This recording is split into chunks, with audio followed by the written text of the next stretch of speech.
What's up everyone, welcome back to a video where we are going to go back in time.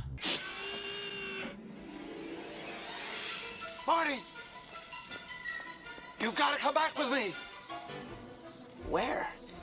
Back to the future! Yes, we are going back in time to the first PC that I ever built. That's right, we're going to be taking a nostalgic trip down memory lane for me personally and trying to build a PC that is close as possible to my original build that I built back in I think like 2011 or 2012, something like that. And we're going to test the games that I originally wanted to play with it and also maybe a couple of new games to see if it can still hang in 2020. Anyway, let's roll that intro and we'll get right into it. Let's go.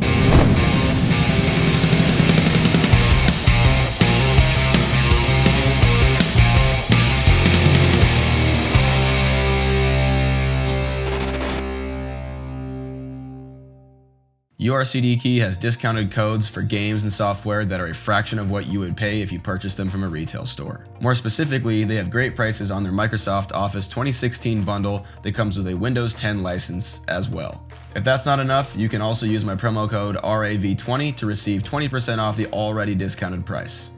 Just type in your product you're looking for, add it to the cart, view your cart, head to the checkout, type in my promo code, once again RAV20, and see the sweet savings appear.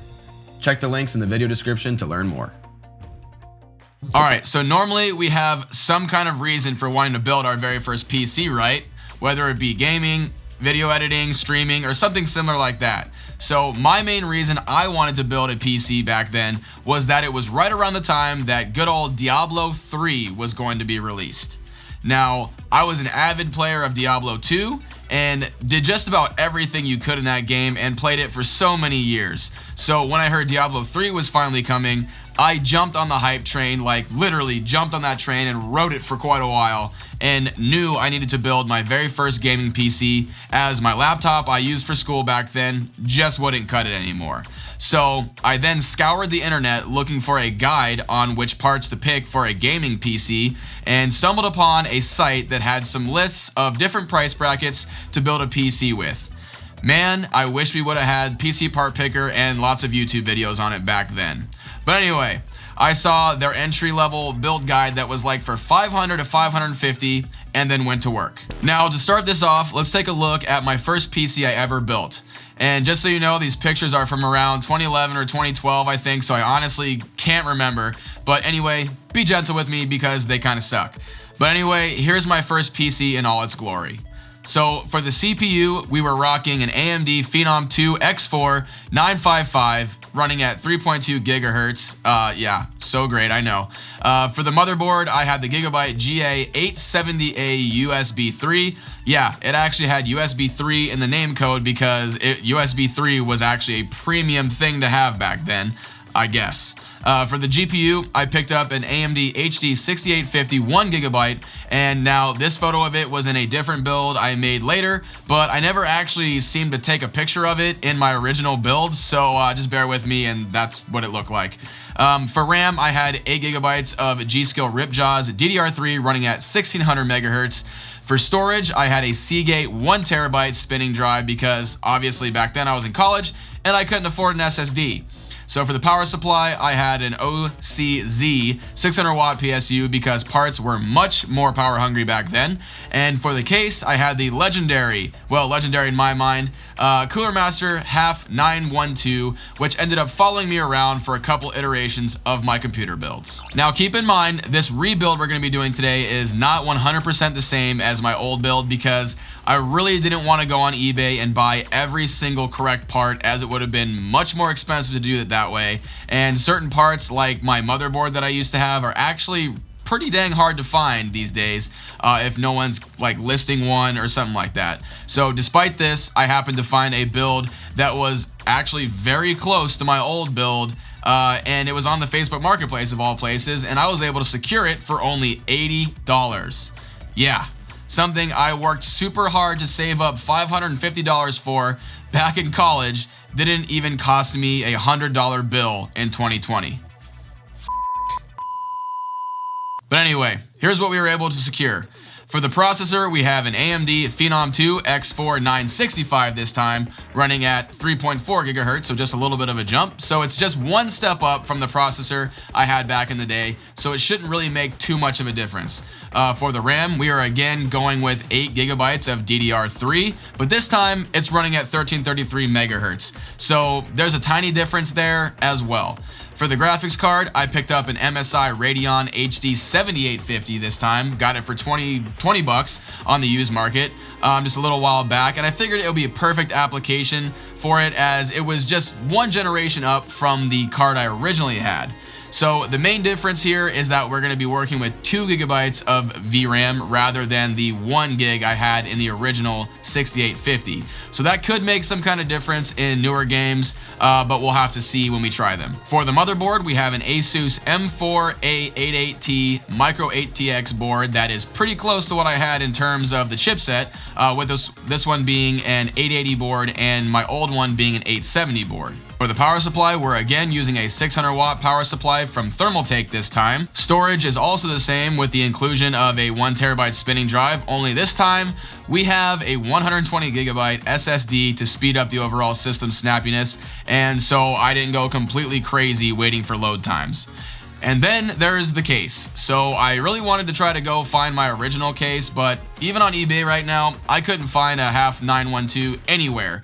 So we just kept the old random Asus case that this build came to us in. All right, now that you know the parts that we're gonna be working with for my first PC rebuild, let's do what we always do here on the channel and play some games and get some benchmarks. Now to start this off, there's only one game we could go with, and it's Diablo 3. Since I built this PC back then entirely for this game, and I even went to the midnight release of it and then literally played it all night long for several days when it was first released. I was very curious to see what kind of benchmark numbers I was actually getting back then, because at that time, I had no idea about any of that, and I knew just simply that my PC specs could run the game. But as you see here, on pretty much all high settings at 1080p, we were getting a very respectable 85 FPS average in the current build of the game. Oh, the nostalgia of hacking and slashing everything to pieces in search of more XP.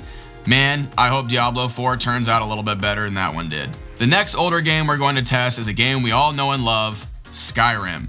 Now, this game was a game that I put many hours into, and I played it extensively on this PC and on PCs I built after it as well. So I don't really remember what numbers I used to get in this game back when I played it originally, but I do remember that I could play it just fine on this PC, and it shows right now too, as I was getting 60 FPS solid inside of dungeons and caves with the 1080p medium preset.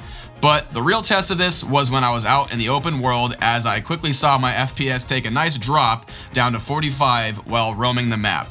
Again, this is a crazy nostalgic game for me, and I spent so many hours exploring the far reaches of Skyrim and beyond with all the mods that came with it later. The next game I tested was good old CSGO, given that it was originally released back in 2012, but with how many new updated and graphical overhauls it has seen since then, I was very curious to see if my old PC could keep up with it now. It was soon evident that at 1080p high settings, my old PC did just fine and was able to handle CSGO with an average of about 80 FPS. Now, we're not getting any kind of like high refresh rate numbers here, but honestly, I didn't expect us to anyway. I'm just surprised that I could play this game so well even in 2020.